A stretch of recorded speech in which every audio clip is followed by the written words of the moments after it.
Shunaqa kunlar bo'lgan, yaqinlarim ichida, qilmang bu ishni to'xtating deganda bitta narsa aytganman.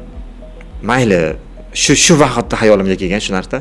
Mayli, shu ishni ishlash uchun sizlardan men pul so'raganim yo'q. Sizlardan qanaqadir yordam so'raganim yo'q. Agar shu ishni ishlab men boy bo'lib ketsam, zo'r bo'lib ketsam, sizlarga yordamim tegadiki, zararim tegmaydi. Sizlar meni duo qilinglar. Mayli shu insonning ishi zo'rib ketsin, shu bolaning ishi zo'rib ketsin, omadini bersin, denglar sizlar debchi ulardan duo so'rab olgan kunlarim ham bo'lgan. Mayli, qila olmaysiz, qo'lning kelmaydi degan gapdan ko'ra, omading bersin, bos gaziga deb qo'yinglar, sizlardan nima ketadi degan vaqtim ham bo'lgan.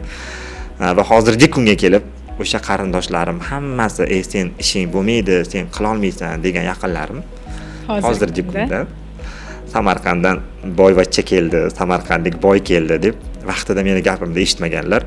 Hozirgi kunda mana shu videoni ko'rib turgan bo'lsa, o'zlari yaxshigina bilishadi. Qani siz gapiring deb uyda to'g'ri meniki, tadbirlarga borsam eng chiroyli joylarda men o'tiraman. Bormasam-da meni o'rnim bor. Meni vaqtimga qarab ular belgilashadi. Nima uchun? Natija qilib ko'rsatib qo'ydim.